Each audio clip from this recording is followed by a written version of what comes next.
And we're back again. Oh, no, I didn't. I did that again. Oh, stop the music. I have too many things going on here. Hang on.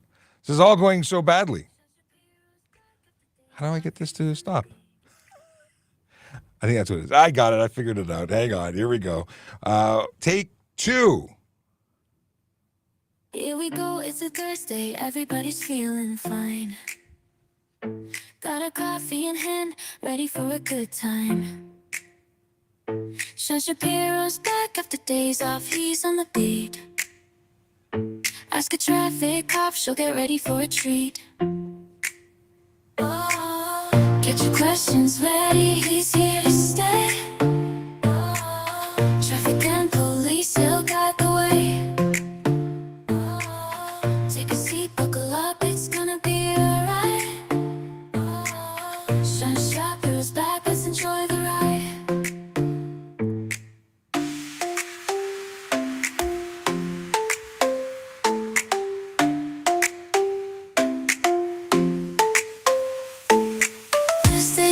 Sunshine and we're ready to go. It's not really sunshine. Ask a traffic cop, show us the place to be, you know.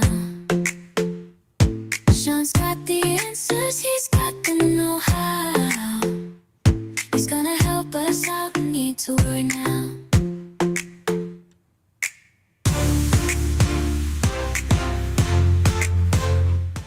Okay, that's going on too long. Welcome back to me. I've been off for a whole bunch of days. Before the long weekend, I went away, and then I didn't come back. And I feel bad because, Tuesday, the plan was to be here. Unfortunately, I couldn't be here. So thanks for having me back. I've missed you all. If you're watching, we're on a whole bunch of different platforms. So wherever you are is where we are. Otherwise, you wouldn't be able to see us. But we are currently on TikTok, YouTube, Twitch, LinkedIn, Facebook. We're on Instagram, Kick, and, of course, X, which used to be called Twitter, and I still prefer that old name. Sorry to the boss of X. Okay, so what are we talking about today? That was a song from Suno, which I'm still having loads of fun with. I actually made a song, which I posted on my my Twitter account, my X account, about the skunk. I've got a skunk living in my backyard. I just found it. And it's been very nice. It doesn't do anything. I barely even know it's there. But now he has his own song too. We are going to be joined in just a few minutes by my friend Phil Gavin. He is a constable out by where people want to go to see stuff in the sky coming soon. So we'll talk to him in just a second. But before we do that, I want to quickly discuss the Vision Zero Enforcement Team. That is a group of dedicated officers who are trying to make the roads safer, one ticket at a time. They are out there looking for people who choose to engage in behavior, a certain type of behavior. We're talking about people who are speeding, aggressively driving, driving distracted, driving while impaired. And there's sadly a lot of those people. They keep our officers very busy. Today, they are spending time in 14 Division and 51 Division. Those are the neighborhoods of Christie, Ossington, Annex, Little Italy, Bendale, Woburn, Highland Creek, West Hill, Guildwood. Neighborhoods where real people live, work, and play and deserve to be safe. And of course, we talk about these places. We announce it. We're open about where they're going to be focusing their time because we want the people who live there to know that we're out there for them. That's not to say that the rest of the city is a free play zone. We have officers throughout the city who are actively working to make roads safer. They too are issuing tickets one at a time. The goal is to focus on the behaviors that lead to serious injury and death on our roads. Collisions are entirely avoidable. They happen not because of an oopsie-doo, but because someone made a bad decision. They could have been driving more responsibly. They could have been not speeding. They could have put the phone down like you're supposed to. It's a $615 fine for your driving with your cell phone? Just saying. Save yourself some money, some aggravation. Don't drive distracted. Don't drive impaired. It's an obvious one. And slow down, just in general. And crappy weather today. I woke up to snow outside. It's spring, if you haven't been following, A special something for a little bit later. The traffic song. As we left the last live stream, someone said, I'd love to hear a rendition of the traffic song in rock format, a rock version of the traffic song, which, if you know the traffic song that we're all used to, it's not rock. That's not rock. But I have a rock version. So today we'll end the show with a rock version. A quick shout out to Akela, who came in well before the show started with a dad joke and a quote. Of course, he has greetings and salutations. We have Tim Shallow with a good morning. Good morning to you, Tim. We have Michael, who says good morning, because there's actually an episode now. A number of these folks are part of our Telegram group, and we chat while we're off. They knew I was going to be off, where many others didn't. Good morning to Julie, who says, good morning, Sean. Nice to see you back. I'm glad to be back. And Julie's coming in through YouTube. We have Paul, who says good morning. We have a friend from TikTok who says, hola. Then we've got a question from John Canadian. Is Toronto going down to Niagara region to help out with the anticipated 1 million people? Well, you know what? I know who we can ask about that. Phil, how you doing? I'm well, Sean. How are you? I'm doing great. First of all, thanks for coming and joining us on the show, because I think this is the first time we've had you on camera, other than, on TikTok doing some magical editing. We've never done a live. We haven't, and I think this is a pretty big event coming, and this is a great time to kind of rekindle that the TikTok vibe. Yeah. So you got a lot of things going on. You have a lot of people who want to come and see what there is to see or not see when the lights go out. Yeah, absolutely. April 8th, where the solar eclipse is going to be happening in Niagara. It's going to be happening in a lot of places, but with Niagara being such a major tourist attraction unto itself, a lot of people are coming.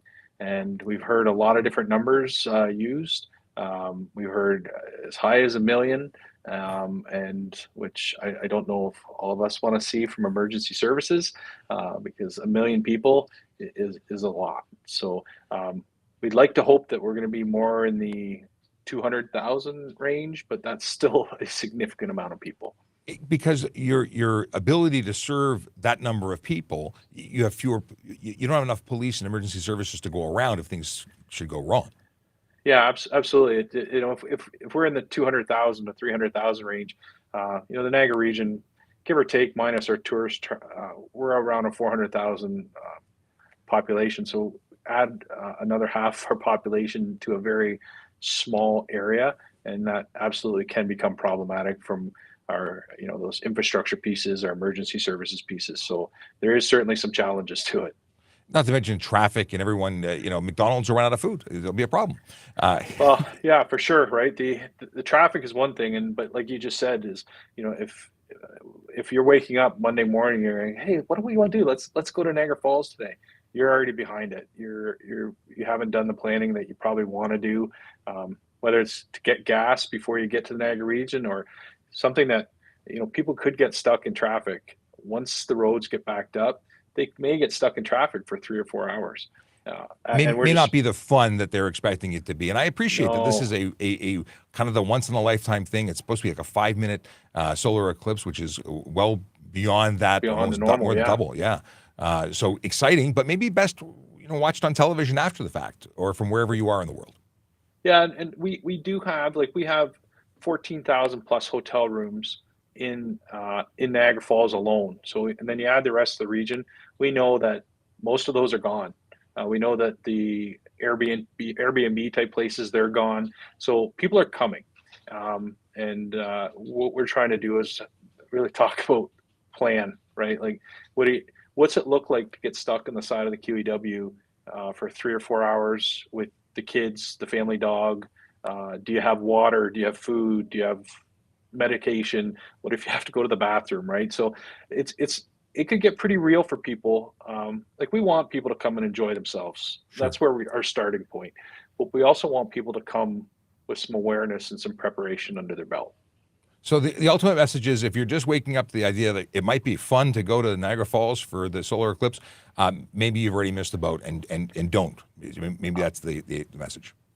I say, we're happy to host, but I think you kind of hit it on the head there, Sean. If you're waking up Monday morning and saying, hey, let's go do it, you're going to face some challenges. And by midday, mid-afternoon, that traffic may be backed up. There's a potential that it's backed up outside of Niagara Falls. And then you're just stuck. Less fun. So be safe and make good choices. But awesome. I'm so glad you joined in. We'll have to come connect after the live and create some content that we can put up as static stuff. And I'll reach out to you after we're done. But thanks for popping in. We'll catch you soon. Thank you, Sean. Thanks for having me. Take care. Take care. That was Phil Gavin from Niagara Regional Police. So, I've been watching all sorts of content online talking about what's coming. And I've been also watching what the American authorities are telling people to do, like to stock up on food and water and expect for the worst. And, communications could be, I've not heard that from Canadian sources, but it's interesting that those kind of conversations are happening. We have ASKTV. ASKTV says, Shapiro is live. I am live. We got a hi from Gianluigi. We have, who also has a question for me. So that's good. Well, I'll get to your question in a moment. Let's see here. Vel has a question about being able to suspend. Heard police chiefs weren't given the power to suspend bad cops without pay. Is this backdated? I'm not sure what you're reading from. So under the Police Services Act, which is no longer in effect, we've got a new system that just came into on the 1st. You suspend with pay. But now I believe, and I'd have to double check because I don't know. I didn't write it, and I haven't read all of it yet. But I think the whole idea of changing it was so they could actually suspend police officers without pay for certain things. Jen's Lighting says, how are you? I'm doing great. Thanks for reaching out and asking. How are you doing?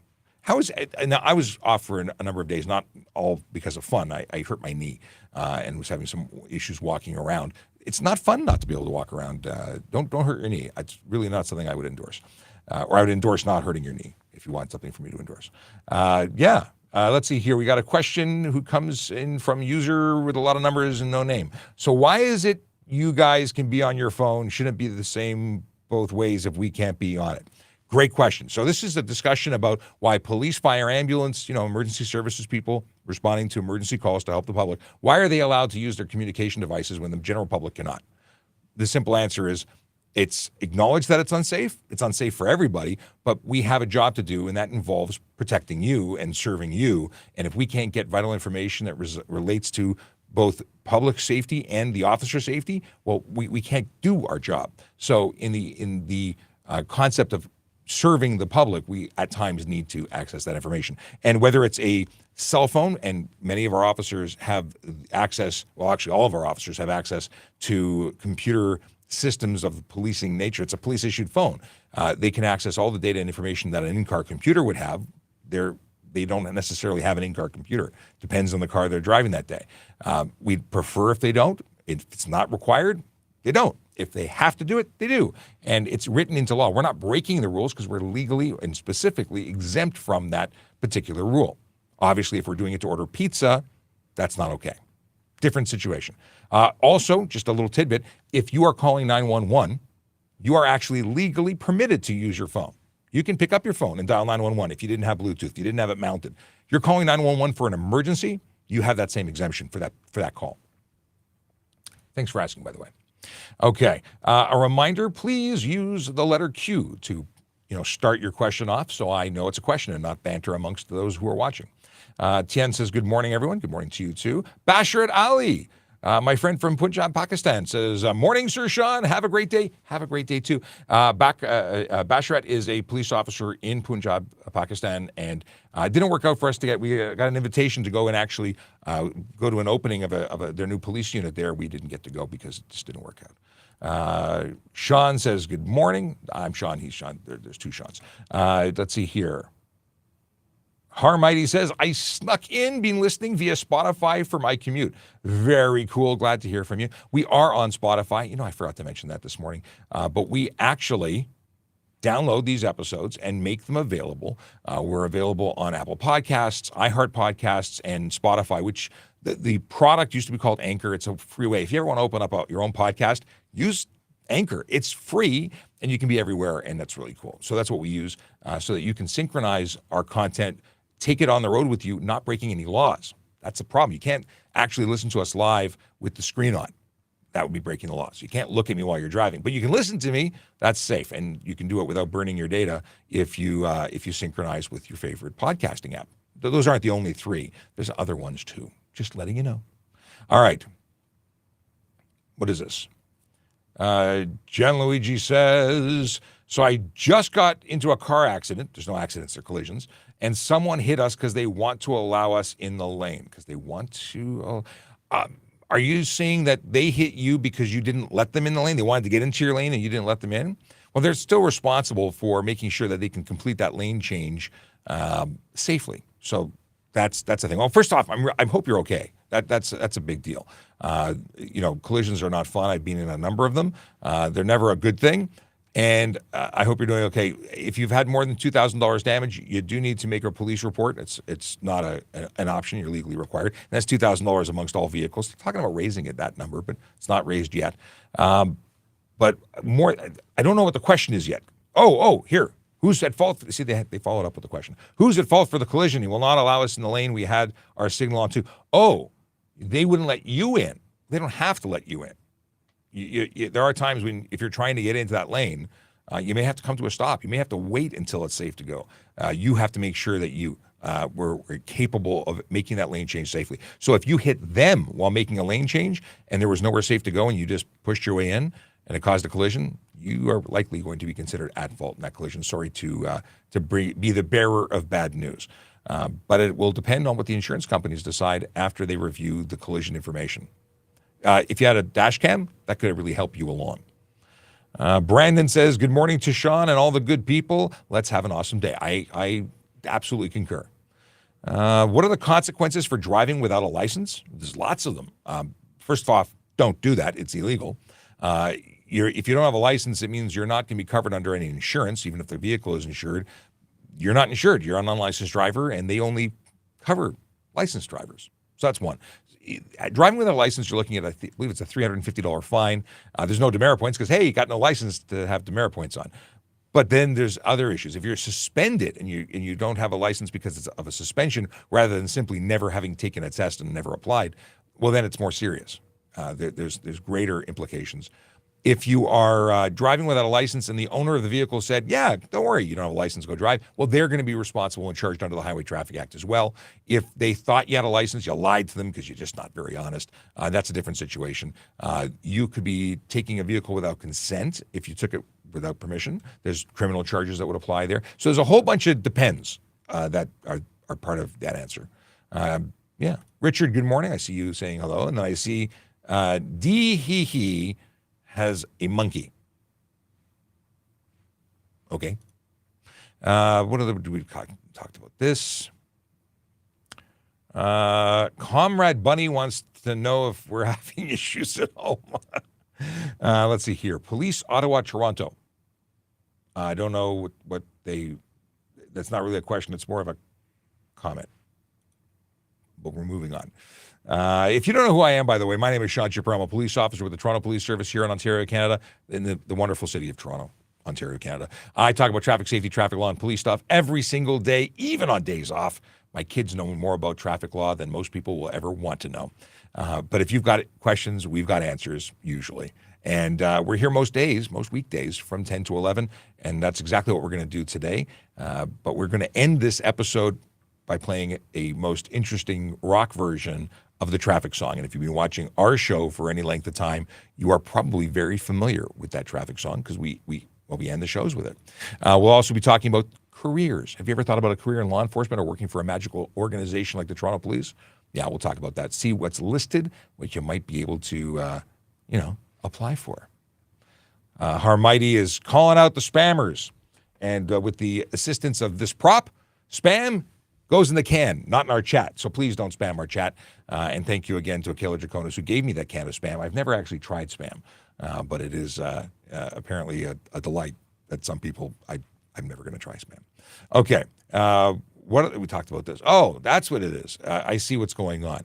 The spamming is McDonald's Muncher.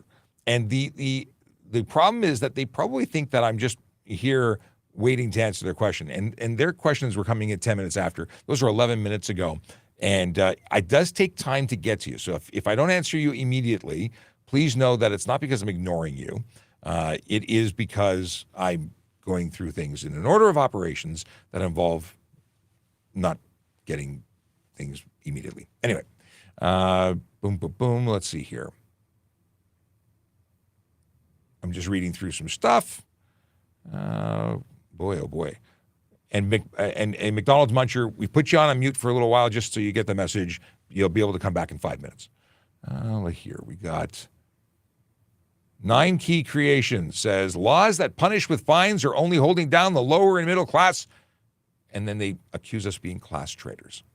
No, fines, laws that have financial fines are better than laws that throw you in jail for the same thing. But how would you motivate people to not do something? Simply saying don't do it doesn't seem to get everybody's attention. Now, obviously, the people who don't get tickets, they got the finger wagging or the speech or the license requirement, and they've done the right thing. Those people who choose to drive in a way breaking laws didn't get that message or didn't learn that lesson and need something else. Well, if we just gave you a ticket and said, it's going on your record, don't do it again, would that have the same sting as losing $50, $100, or $1,000? No.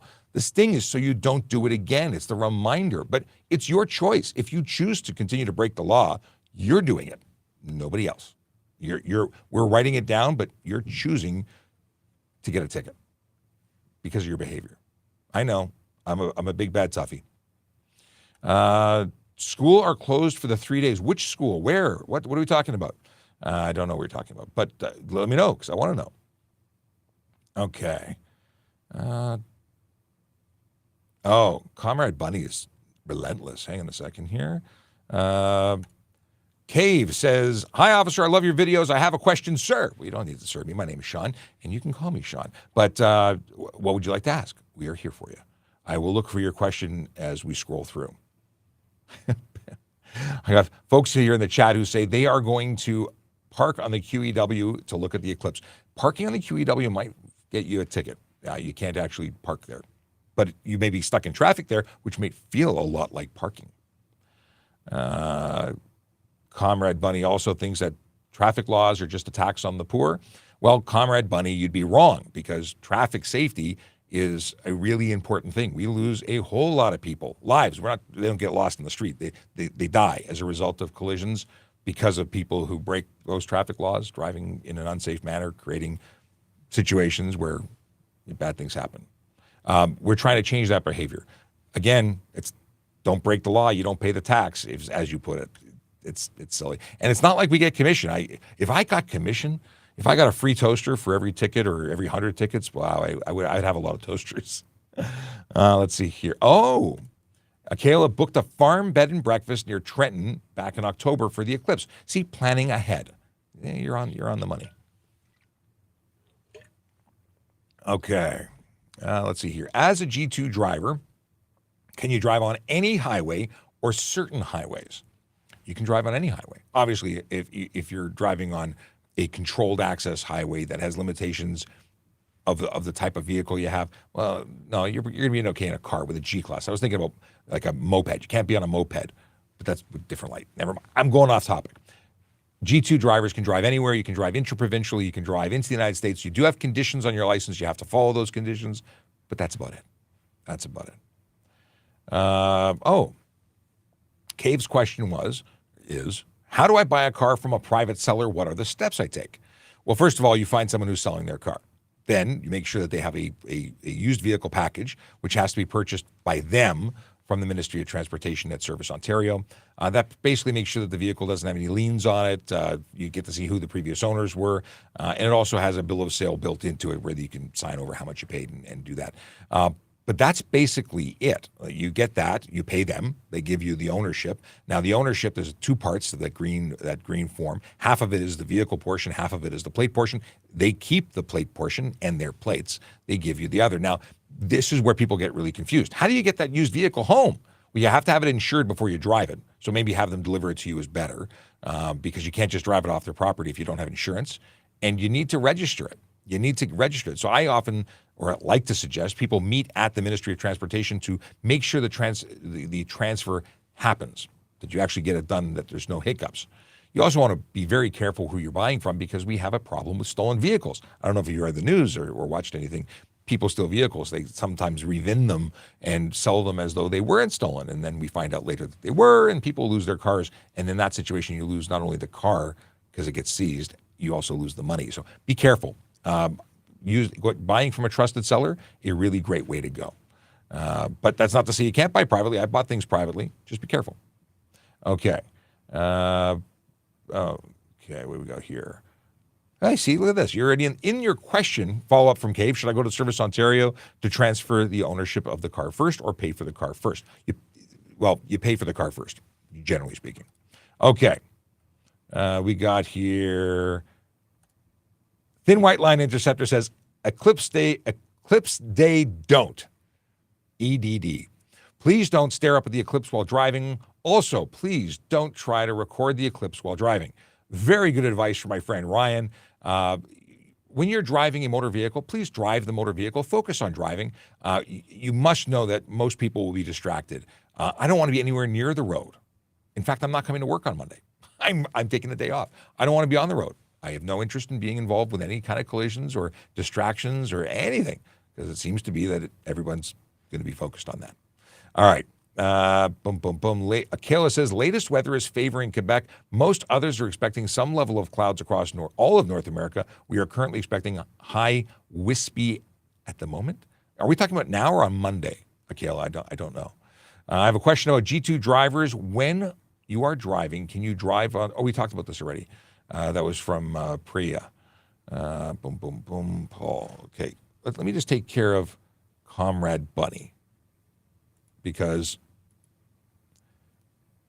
they've been so disruptive in the chat. People are complaining, and we'll put a stop to that. Goodbye, Comrade Bunny. It was nice. It wasn't that nice.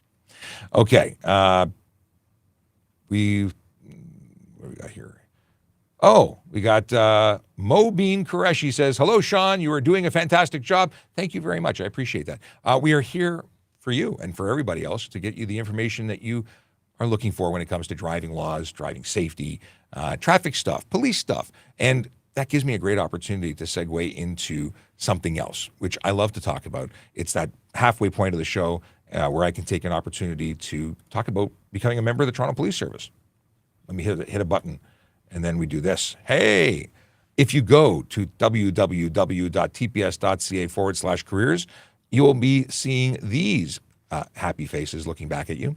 This is the Toronto Police recruiting page, and this is where you can get information about different jobs within the Toronto Police Service. Of course, we are hiring police constables, and if you click on police constable, everything you've ever wanted to know about the job is here. Okay, maybe there's questions you still have after reading it. So my suggestion would be read everything on this page, and if you still have questions about becoming a police officer, go and speak to a recruiter. You can contact them at Toronto Police Headquarters, and they do have information for contact right here. Now let me go back. I want to go back. Here we go. Of course, we have special constables, parking enforcement officers, communications operators, auxiliary officers, and auxiliary officers are volunteers. And by the way, I started as a volunteer. I was an auxiliary officer, had so much fun. I joined to be a court officer, which is no longer listed because court officers are now special constables and aren't simply officers in the court. They are also officers who help out on the road and in police stations, doing much more work and different kind of work than ever before.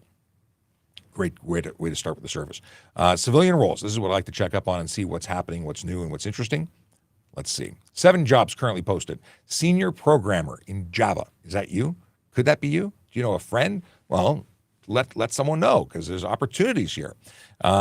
Here, this is the 2024 Youth and Policing Initiative. That's called YIPPY for short. After school fall program. They're taking applications for that now. This is a great opportunity for young persons who qualify to get essentially a part-time job, because it pays $16.55 an hour, and you get to work with the police and learn more about us. And to qualify for this job, you have to live in a particular area, and there's some other requirements, but check it out. If you think that's somebody that you know or who could benefit from that, let them know. Senior analyst, workplace investigator, analyst at research and evaluation, a comms operator, and developer and digital team. Okay, cool. Well, communications operator are those magical people who answer 911 calls, and the other half of them, well, they dispatch police. So an excellent job if you are looking for a career with a fantastic organization. Doesn't have to be out as a uniform member of our service. You could be supporting those uniform members, doing all sorts of other jobs that are important. Okay, back to you and your questions, because that's really why we're here. Yeah, I like to plug the magical entity for which I work, but at the same time, this is really just to answer your questions and get that going on. So back to that we go. What am I looking at here? I'm scrolling for where I was. There we go. Back to her. Questions about G2 drivers. No, we talked about that already. It's the third time I think I've read it. Yes, we are not instant response. It takes a while till I get to the question. Vel wants to know who monitors these police-issued phones and computers so that lawful info is looked up. They are managed devices. I don't think we're all being monitored with every keystroke, but they are managed devices. So the service can see what we're doing. Let's see here. I don't know who's calling me, but they're going to have to wait. All right. People make U-turn. What is this? Is U-turn illegal in Ontario? Well, simple answer is no. People make U-turn on advanced left signal all the time. So U-turns are legal, but there are conditions. There are places where you can't make them. And if you make them, it's on you to make sure it can be done safely. You have to be able to complete that U-turn safely, or you're responsible. Because when you're turning, you're pretty much always responsible. So where can you make a U-turn? Well, obviously, where there's signs prohibiting U-turns, you can't make U-turns. You can also not make U-turns at a bridge, viaduct, tunnel, railway crossing. There's a distance in front of them that it's prohibited. Crest of grade, where there's no visibility. A curve where there's no visibility. These are places that are absolutely prohibited. But I don't like U-turns. There are times when you have to make them, I get it, but it's much safer to use private property, if available, or go around the block, because U-turns have taken far too many lives. And people say, well, it's not unsafe. And I've had driving instructors argue with me that U-turns aren't unsafe, except they can be. So let's see here. Boom, boom, boom. Okay.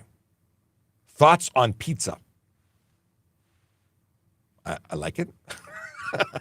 Actually, I really like pizza. I'm not eating pizza right now, but I do like. I'm not eating anything right now, but I'm not eating pizza right now. I'm even though it's flat, it's still less healthy than other things, based on my current decision to avoid carbs. I'm avoiding carbs, and pizza's lots of carbs, but I like pizza a lot. Anyway, moving on. Let's see here. Do you have to have your license on you while driving? Chris Lamont wants to know. And the answer is yes. You must physically possess your card. Why? Because it's your responsibility to surrender that physical card upon the demand of a police officer for reasonable inspection. I had a whole sidebar conversation with somebody in our chat, a user who has two names, because I guess they share it with their son. In any case, they said, oh, you only have to show the officer. No, you actually have to surrender the card. They said, no, you don't. I said, yes, you do. And oddly enough, I know stuff and things, and they're wrong. But you have to carry it. You have to also carry your either a original or a photocopy, a true copy of your vehicle ownership. That's that green sheet. You could actually photocopy it. And you have to have proof of insurance. But that proof of insurance can be either electronic or an original pink slip, whichever one. Now, electronic, let me just clarify, that does not mean a photograph of your card. It means a secure app provided by your insurance provider that allows you to call it up and show up-to-the-minute accurate information. A photocopy or a PDF file is not sufficient. Oh, Comrade Bunny got into the whole... yeah, they're gone. Okay. Why G1 driver cannot rent a car when they don't give them insurance? Why they don't... G1 drivers can't drive without a qualified and licensed qualified G-class driver supervising them. So a G1 driver is not a driver. They're a learner, a person who can drive with supervision. They can't rent a car because they don't really have a license. The person who's supervising them could rent the car, but then the company that's renting the car to them can stipulate who's allowed to drive. And oddly enough, they don't want a G1 driver learning how to drive in their rental car because G1 drivers don't know how to drive. They're learning. If they knew how to drive, they'd have a license. And knowing how to put it in drive and get down the street doesn't mean you know how to drive. You're not a licensed, qualified, approved driver in the province of Ontario is what I'm really getting at. And rental cars can do what they want because rental car companies are a private organization and they set their own rules. So there's my answer and then some. Gregory. Ooh. Gregory saw something in the bushes and will never be the same because of it. Okay. We talked about this. Ni hao, how you doing? Long time no talk. How's your wrist? I saw your TikTok where you hurt yourself again. A speedy recovery. Let's see here. I love this question. Hayden wants to know, legally, can I endlessly drive around a roundabout? Legally, yes, right up until we investigate you for impaired driving, because that's kind of peculiar. Why would you want to do that? It's definitely something I would call a clue, and I definitely investigate you for it. But is it illegal? No, you can drive around for no reason. Okay. Are blow-off valves allowed? Blow-off valves that circumvent the exhaust system are actually illegal. They're a violation of the what was considered at the time the what is it called? The Environmental Protection Act. Those things are now into the HTA, but it is absolutely illegal, and it's like $615 fine. Quite serious, actually. Can you drive in the States with only a G2 license? Well, G2 license, yes. Again, you have conditions, and you have to follow all those. If you have, obviously zero blood alcohol content while you're driving. Additionally, no drugs. Additionally, if you're in the first year and you're under the age of 19, is it 19 and under? No, if you're 19 and under, I believe you have the 1 year situation where you cannot have between the hours of midnight and 5 a.m. Your maximum number of people changes between those hours, maximum number of passengers. So, yeah, you have to follow all those. Otherwise, you have a license, and they're accepted there. Gregory wants to know, why fine elders for feeding birds? This is the Traffic Services channel, so I have no idea what you're talking about, because I've never given anybody a ticket for bird feeding, but I will assume that you're talking about something that violates some kind of rule or law or bylaw, and if someone, whether they're old or young, breaks the law, they're responsible for breaking the law. So based on that, if someone got a ticket for feeding birds where they're not allowed to, then it's because they fed birds when they're not allowed to, and that's how that works. But I'm curious now, is there something in the news involving bird feeding? Okay. Brar wants to know, a person who has his driver's license, however, no car, no insurance, can they drive someone else's car? Or can they drive someone else's car? So the short answer is yes. Vehicles are insured, not drivers in Ontario. So if you were a licensed driver permitted to legally drive a car in Ontario, and you borrowed a car or rented a car with the permission of the rental agreement or the person who owns it, yeah, you can drive that car. You'd be covered under that insurance. Now, there could be conditions saying nobody who isn't named on this policy can drive the car, and that's between the private company and the owner of that vehicle, because they could be denied a claim. Okay. If you lose your car registration, are you allowed to drive to Service Ontario without one? Well, here's the deal. Technically, you could be charged $110 for failing to surrender that ownership whilst on your drive to Service Ontario. However, that's up to the officer's discretion. If you said, I lost my document, I'm on my way to go get it, that would be up to them whether they wanted to charge you. You would absolutely be guilty, though, if you were stopped and couldn't provide it. I will say this. I would always suggest keeping a photocopy. I never keep originals in my vehicle. I keep a photocopy. And even that doesn't go in the car. It goes in my wallet. So unless you lost your wallet, which you're in bigger trouble if you do, you would have it with you. All right. Can I ride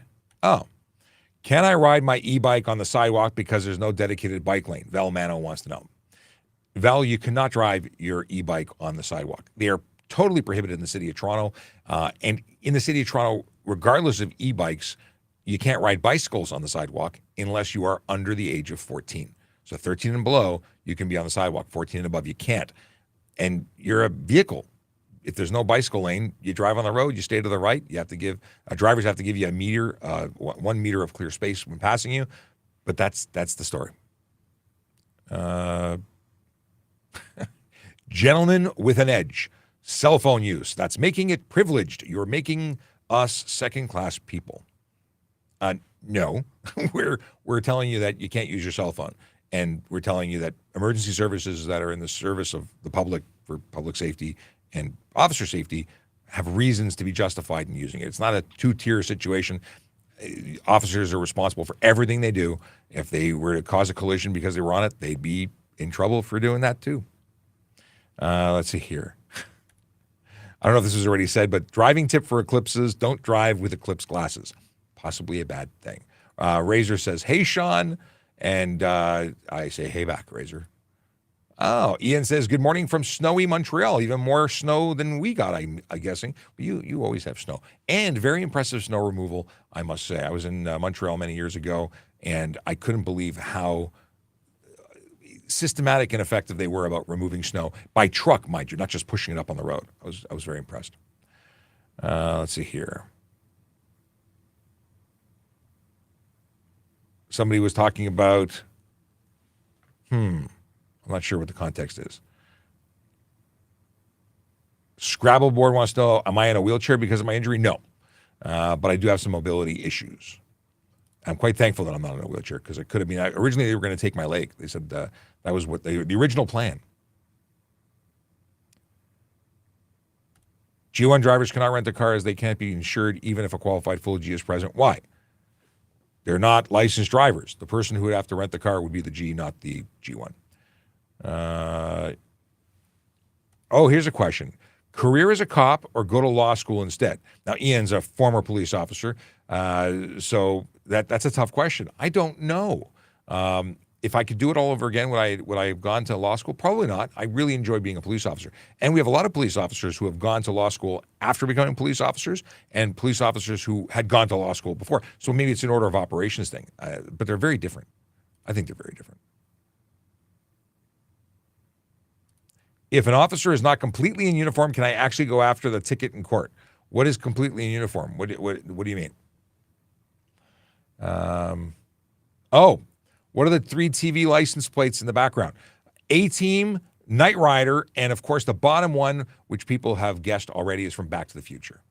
I like movies and I like license plates apparently, but not as much as my friend on TikTok who actually collects license plates. Those are just 3 fake plates, not to be used on a motor vehicle, for show only.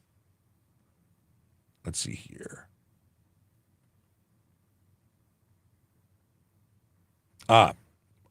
Just a response from Ian to the comment from many moons ago about taxing the poor for tickets and so on. And he says quite correctly, when you pay the fine, it's a good incentive not to break the law again. That is the whole deal. And I'll tell you something, it worked on me. I got a ticket for a stop sign and a speeding ticket when I was like 16 or 17. That was it. I didn't speed. And I didn't run a stop sign again because I was cautious. Things that you took for granted when you were learning how to drive, well, suddenly they were much more important to you because you didn't want to lose your paycheck to a ticket. Didn't feel good. Let's see here. Mint says tickets are just money grab. I disagree, but then again, you have to be open to the concept that you're wrong because you are. Let's see here.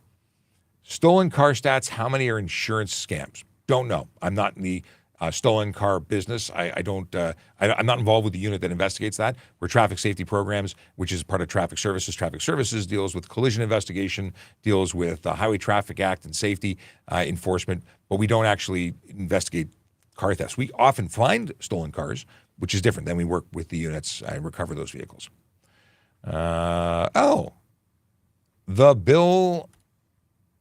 The Bill Matheny? I work for Dot in Maryland in safety. Awesome. Well, thanks for tuning in. It is nice to have fellow traffic safety people in the show. Very good question from Zane. Why do cops pull over for muffler sound? Who is it hurting? Well, you'd be shocked to find out that negative impacts of sound pollution are actually felt in like medically. They've concluded that loud noise, sustained or otherwise, can negatively impact communities and the health of those who live there. So aside from the fact that it's obnoxious and nobody wants to hear your fart can muffler except you who thinks it sounds good, it's a violation. The law says you can't have it and you can't have it. But think about this, and this is something that's more prevalent now that, post-COVID, but people are working from home. So when you're driving past and they're on a business call, you're now interrupting their ability to conduct business. When people are napping, whether it be because they have, they're just tired working night shift, and you're driving through in the middle of the day or night, disrupting their ability to sleep, that has negative impacts to their health. Babies sleep all the time. They're nappers. Well, you're hurting them. That's who you're hurting. And generally, it's just annoying. Okay. How long? Oh, come on, where'd it go? Can I tint my windshield at all? While I'm looking for the question that just popped off the screen. And the answer is no. Vehicles 2017 and newer cannot have any tint on the front windshield. On vehicles that are 2016 and older, you can have a 3-inch tint strip at the top of the screen, windshield screen, but that's it. And I had a great conversation about this on the weekend. If you tint your windshield, it not only interferes with your ability to see properly through the windshield, your vehicle is considered unsafe. You're not legally permitted to have tint on your windshield. You wouldn't be able to get safetied with tint on your windshield. Okay. What is this? Louis says, love your show. Still have no answer about helmet laws. Why some, not others? Are you asking why most people, if not all people, have to wear helmets except for the fact that there is an exclusion for members who are practicing members of the Sikh faith? Because there's an exemption for members of the Sikh faith. I don't know where you're going with the question.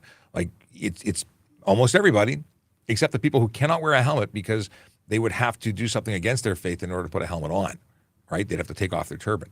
That's a problem. And the government has determined that it is acceptable. And it's multiple governments, not just Ontario. Other provinces have also chosen to do that. And I think it's great. Supporting people and their different, faiths and backgrounds is a good thing. And you should still wear a helmet. I rode through Ohio. I'm a motorcycle rider, or was. I rode through Ohio, and in Ohio, they had no helmet laws. So for the first time in my life, I pulled over, and I took my helmet off, and I put it in my trunk, because I have a trunk on my motorcycle, and I got one exit down the road until I pulled over and put that helmet back on. It was so weird. I did not like it. Did not like it, not one bit. And that, listen, helmet may or may not save you in a collision. It's required, but it may or may not save you. But you got to wear it or you're going to get a ticket. This is the question I was actually looking for. Oh, how perfect. Hassan wants to know, how long does a speeding ticket stay on my record, even if the fine has been reduced in points? So here's the deal. Points, we'll start with the stuff that's shorter. Points stay on your record from 2 years from the date of offense and are only applied at the time of conviction. So if you pay your fine, the points go on, stay for 2 years from the date of the offense, and then come off. If you are convicted in court, your conviction stays on the record for 3 years from the date of conviction. So it's a slightly different situation. Both are not fun. Convictions and points are not fun. So avoid getting tickets. That's really the solution. And we try and give you that information here. And not everybody wants that information. Nobody wants to hear they can't legally speed, because you can't legally speed. Yeah, it's a thing. How often do I stop car theft?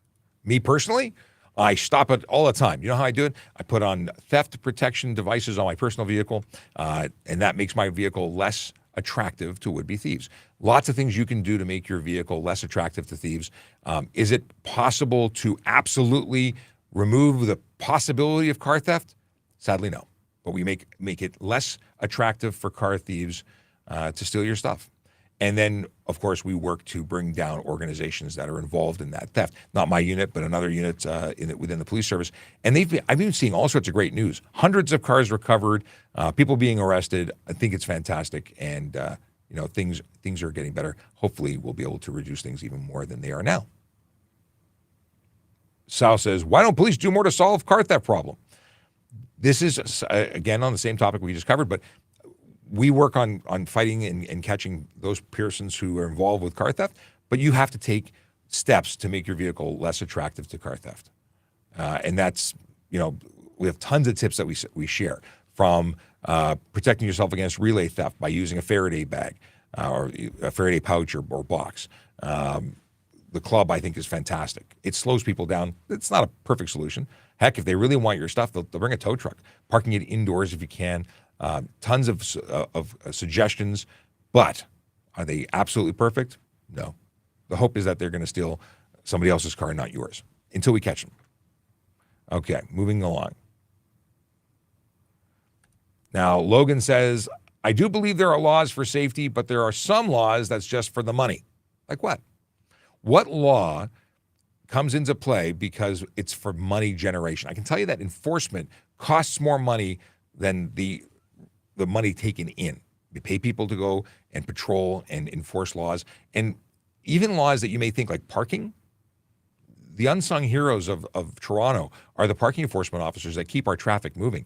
If it wasn't for them and the consequence of parking tickets, people would just leave their cars everywhere. Just park them wherever they want. That's not none of these things are because they want to make money. These are all things because if no consequence is available, people will not follow rules. At least that's my experience. All right. Oh, no. Okay. So further questions. Did they really talk about putting keys at the front door? That was the question. Here, another one. Superstar Regini says, should I leave my cars at the door? Some people took that the wrong way and said outside the door and put, made memes or videos about people leaving tea and cookies for criminals. That's not at all the messaging. The messaging is about putting the car keys closer to the door, that if all of your other attempts to make your vehicle less attractive to steal aren't followed, and they actually, they don't work, and the person breaks into the house with the intention to get your keys, then it's better to have your keys taken at the front door so the thief would leave, yes, with your car, but better than taking you out of bed in the middle of the night, possibly making you the victim of violence and still getting the keys. It's about harm reduction and not, at that point, theft reduction, because at a certain point, it's all about your safety over that of the insured vehicle. Okay. As a G2 driver, I pressed the wrong button. The question was, as a G2 driver after the first year, what are my restrictions? 0 blood alcohol content, that's your restriction. The first year has your maximum number of people within the vehicle between midnight and 5 a.m., but after that, it's 0 drugs, 0 alcohol. Okay. Why are they obsessed with Daryl? I don't know who Daryl is. Okay. Can I become a cop? You need to apply. And you have to meet the requirements. Okay. How accurate is the show The Rookie, if you've seen it? This is Young-Based God. I love that show. I watch it with my wife. Do you watch The Rookie? Yes. We have a fan of The Rookie in studio.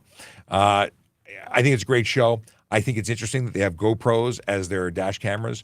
But I don't, it's a lot of fun, but I don't think it's terribly accurate. Any show where they solve crime in one episode, probably, even in the 2-part episodes, probably not accurate. If I have a diabetic emergency while driving, what are the penalties? Well, depends on what you did. Like, medical emergencies happen. If you feel one coming on, pull over and call 911. An emergency is an emergency, but if you lose control and you hit another vehicle, you cause a death, these are serious issues.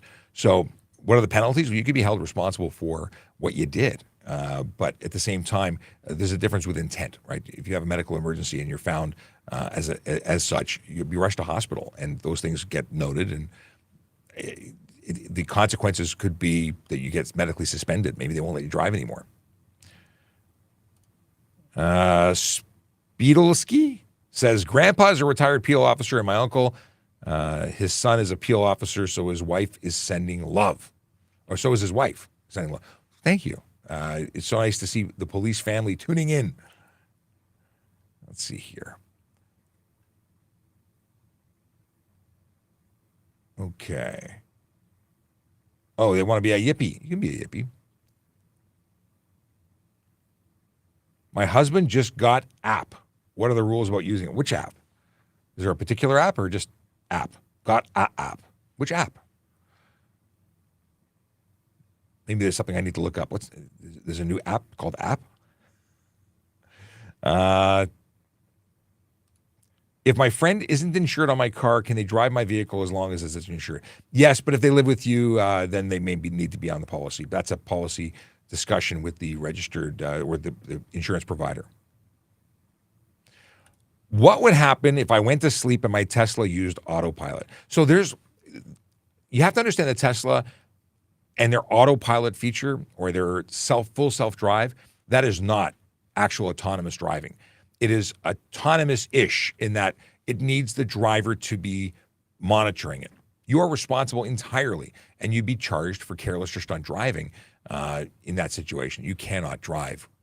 Your vehicle is not permitted to drive on its own in Ontario. Not truly. And the technology, it's lawful, but that doesn't qualify. It's not autonomous driving, not by the definition. Are you allowed to sit with no lights in pitch black and then pull someone? So are we allowed to turn off all our lights and remain hidden in the shadows as you break the law, passing us and then pull you over? Yes.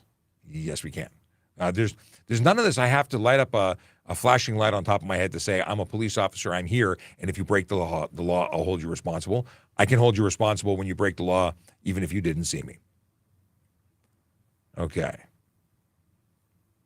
What can I do if someone's intentionally blocking me from switching lanes on the highway? Well, let them pass you, because if they're blocking you, they're behind you. Let them pass you. Slow down a little bit. Let them go. If they're really trying to prevent you, they're actually engaged in an act which would be could be considered stunt driving, could be considered it's a form of aggressive driving, or the word I'm looking for is road rage-ish, but really stunt driving. Preventing somebody from changing lanes is stunt driving. But you have the opportunity of just slowing down a little bit and letting them pass you. In a parking lot, if someone T-bones you, who's at fault? They're turning left into you. Well, fault is the same anywhere. So if they're turning into you, they're going to be at fault because they're turning. But it's no fault for the purposes of charges on private property. The insurance companies will determine on their own. For when supervising a G1 driver, what is considered under the influence? Is it just for alcohol? No, it's alcohol or drugs. They have to be legally capable of operating a motor vehicle in Ontario and Canada. So in Ontario being 0.05 BAC, they cannot be under the influence of drugs or alcohol. Under the influence being impaired. They cannot be impaired, but 0.05 when it comes to alcohol in order to supervise. They have to be capable of taking over and driving. They can't do that if they're under the influence. What happens if you leave your identification at home and an officer asks you for identification? Well, first of all, if you're not driving a motor vehicle, you don't actually have to provide a license. You could just identify yourself verbally. Like if you were riding a bicycle, I should say, you could just say, I'm Bob Jones at 123 Any Street. That's identifying yourself for the purposes, as long as the police officer is satisfied as to your identity. If they don't, they could actually, arrest you. You have to legally in a vehicle. Now, if you're just walking down the street and you're being investigated for a criminal offense, well, you need to identify yourself and satisfy the officer. But generally speaking, we don't just walk up to people and say, hey, what's your name? What's your address? You have to be investigated for something. It's not just, hey, who are you? In that situation, you wouldn't need ID. Okay, got that.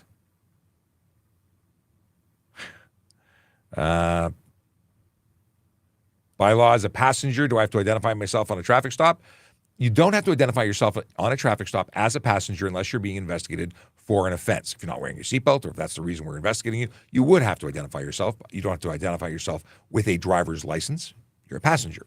But you do have to provide, again, identification to the purposes of or satisfying the officer. If you're being investigated for an offense, just because you're in the car is not a reason to require you to identify.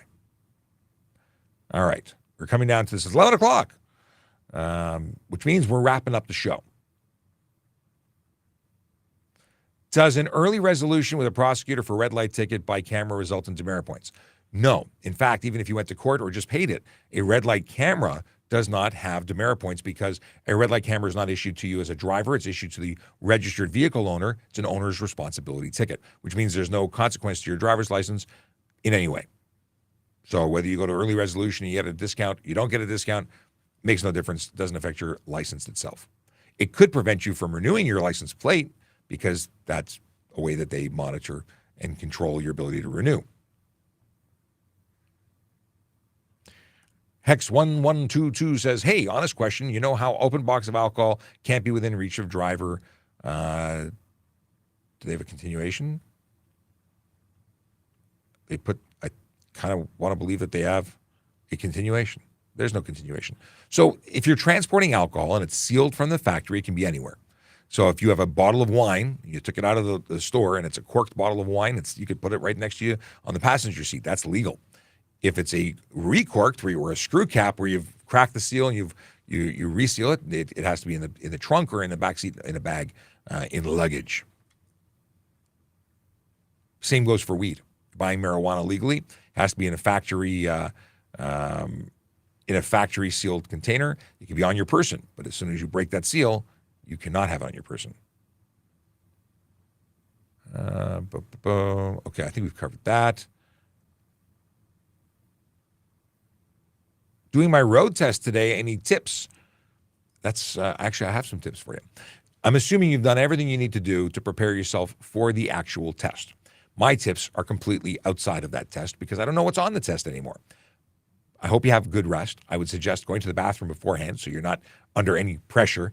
Get something to eat. You don't want to be hungry and tired and needing to go to the washroom. Can't say washroom. You don't want to be distracted. You want to be able to focus on driving.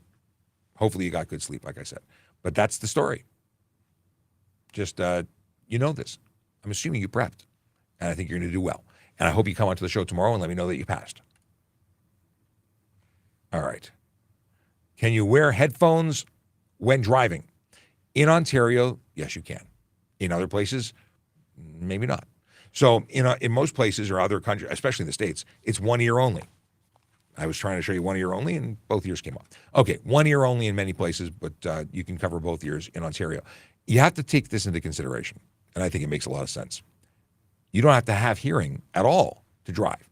Persons who are deaf can drive motor vehicles. You get a vision test, not a hearing test to get your license. So it's not a suggestion. I don't present this to be a good idea while driving, but if you blast your stereo, aside from the noise violation potential, you're blocking your ability to hear ambient sound anyway. So what's the difference? That's my opinion. All right. What are we looking here? Is the G test still modified? A lot of controversy about that, but I think it is. But I think it's being contested in court because it wasn't reviewed properly when they did that. Anyway, probably shouldn't be. Here's the thing. We're going to wrap up the show today because I got stuff and things to do, but we'll be back tomorrow. What was that? Oh, someone wants to know if you public urinate. Don't urinate in public. That was the quick. Yeah. We talked about this song, the traffic song. Here is the traffic song remixed using Suno.ai to give it a rock feel. Are you ready for this? Then we're going to do a dad joke. Oh, no, we're going to do the dad joke first because I only got one. Okay, dad joke. Dad, I found some change in your pants pockets when I was doing the wash. Dad says, maybe I needed the money laundered. I like the crime element. That's kind of funny. It hit home here. I like that. That's an Achilles Acronis joke. And a Martha Grimes quote, and sadly I don't know who Martha Grimes is. We don't know who we are until we see what we can do. I like that. That's inspiring-ish. Okay. Let's do this rock version of the song, and then we'll see you tomorrow. Yellow light, red light, green light, go. Driving safely helps the traffic flow. Watch for pedestrians, look out for bikes, and don't drive like a jerk that no one likes. Yellow light, red light, green light, go. Driving safely is the way to go. Down your cell phone, nobody needs you to text and drive on the DVP. Yellow light, red light, green light, go. Stop at stop signs, look both ways, then go. Seatbelts save your life indeed.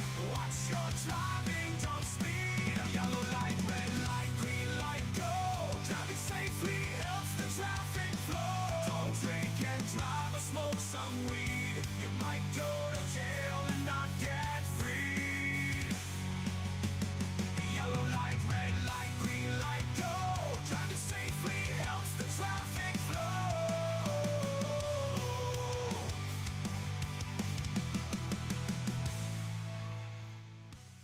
That's fun. I thank whoever suggested it from last show because not only was it fun I even tried it in country. It was not good as country, but that rocked. All right, have a great night. Drive safe, drive sober, park legally, and we'll see you tomorrow, 10 a.m. Eastern time, to do it all again. Have a great day.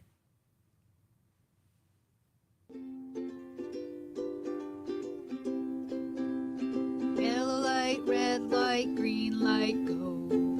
Driving safely helps the traffic flow. Watch for pedestrians.